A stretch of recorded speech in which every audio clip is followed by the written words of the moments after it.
Bonjour et bienvenue dans ce tutoriel concernant l'écriture immédiate des sorties sur un M262. Cette fonction est valide uniquement pour les 4 sorties intégrées au contrôleur. Elle n'est non pas disponible pour les sorties sur des cartes TM3 qui pourraient être mises derrière la CPU. Elle est également disponible pour les sorties intégrées sur un M241. Cette fonction permet d'aller écrire la valeur immédiatement dans la sortie voulue. Elle n'attend pas le rafraîchissement des entrées-sorties. Attention, si la sortie est utilisée par une fonction experte, PWM par exemple, cette fonction ne perdra... Attention, si la sortie est utilisée par une fonction experte, PWM par exemple, cette fonction ne permettra pas de l'écrire. Donc tout d'abord, créer nouveau projet. Donc le contrôleur M262, ici MV2.1.1, M262 et écriture sortie. Voilà.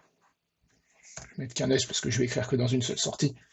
Ça fonctionnera pour les 3 autres, bien entendu. OK.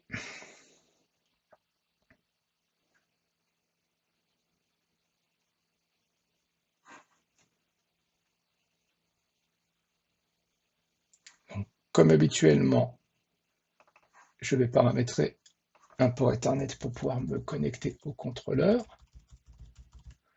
Je valide tous les protocoles. Et donc dans srmain, je vais aller écrire la fonction à utiliser, donc qui s'appelle Physical Write Fast Outputs. Donc j'appuie sur F2, je vais dans Appel de module, même pas d'ailleurs, je vais aller dans Recherche et je tape Physical. Voilà. Donc c'est cette fonction-ci, je fais OK. Et là, on me demande la valeur pour la sortie Q0, Q1, Q2 et Q3. Donc, pour Q0, je vais mettre True. Pour Q1, je vais mettre False. Je vais copier et coller. Voilà. Et immédiatement après, je vais copier-coller la ligne et je vais juste changer par False. Q0 value, je le change donc de True à False. Ce qui veut dire que dans le même cycle, la sortie va passer à 1, puis repasser à 0 immédiatement après. Quelques microsecondes plus tard. Donc, je vais changer par contre juste la périodicité de la mast, puisque ce que je veux, c'est qu'on puisse le voir. Donc, je vais mettre le cycle à 1 seconde. Juste comme ça, je désactive surtout, je désactive surtout, non pas obligatoirement, je vais le désactiver, ça ne nous sert pas, je vais le désactiver. Voici. Ceci dit, c'est pas facile à tester, puisque la sortie, on ne va pas la voir physiquement. Donc ce que je vous propose, c'est de rajouter une petite fonctionnalité dans le programme, avec un tout petit câblage en plus, et on pourra faire tous les tests que l'on veut. Donc, l'idée c'est de mettre un câblage entre Q0 et Q1. N'oubliez pas de connecter le 24 et les communs, le 0 et puis le commun des entrées.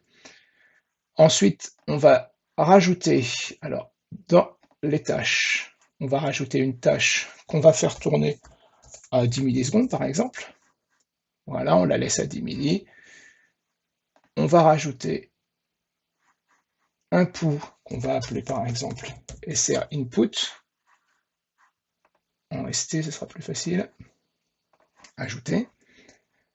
Donc, le code if %ix 0.0, qui est l'adresse de l'entrée I0.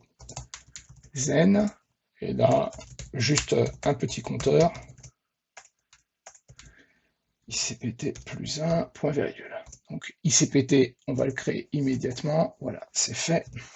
Et c'est tout ce qu'on met dans le code. Et bien sûr, SR input dans la tâche à 10 milli. Ensuite, donc pour l'entrée, je vous ai dit, il faut la paramétrer. On double-clique donc sur DI, aller dans l'onglet configuration des entrées-sorties, et sur la ligne mémorisation, vous mettez oui. Et donc, ce qui est écrit, c'est le texte, c'est important. La mémorisation permet l'acquisition et l'enregistrement des impulsions entrantes dont l'amplitude est inférieure au temps de scrutation du contrôleur. Ce qui va être notre cas, puisque l'impulsion va être très courte, on n'aura pas le temps de la voir, elle va être bien inférieure à 10 millisecondes, et pourtant on va quand même la voir. Donc ce que je vais faire, c'est je vais changer le filtre pour le mettre aucun filtre, 0 millisecondes. Voilà. Et donc maintenant, eh bien, on va pouvoir se connecter au contrôleur. Donc, je double-clique sur le contrôleur. Habituel, hein, je change pour passer en adresse IP FastTCP. Je sélectionne le contrôleur. Je fais OK, Alt F. Le mot de passe avec son nom d'utilisateur. OK. Alt F. Voilà. Oui, je veux transférer.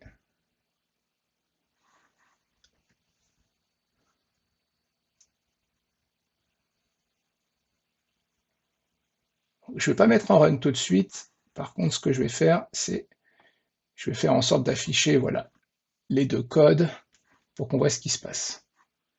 Et là, je mets à true. Et là, on voit bien que toutes les secondes, qui est la période, je vous rappelle, de la mast, toutes les secondes, j'ai bien un incrément. Donc ça veut dire que la sortie est bien mise à true puis à false, dans le même tour de cycle, et pourtant, on est là à 10 millisecondes et on voit bien l'information. Pour vous montrer que vraiment le filtre a son importance d'ailleurs, je vais me déconnecter, et sur l'entrée, je vais passer à, par exemple, 0,005. Alors je sais que ça marche encore jusque-là. Oui, donc, hop. Je vous rappelle qu'on fait une modification du hardware, donc, enfin, pardon, de la configuration du hardware.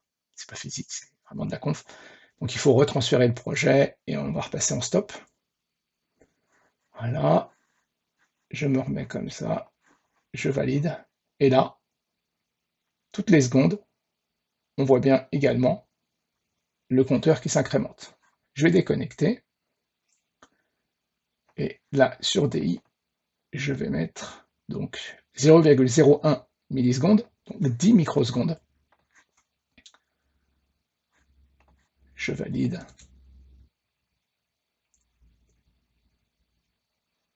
Oui, on retransfère.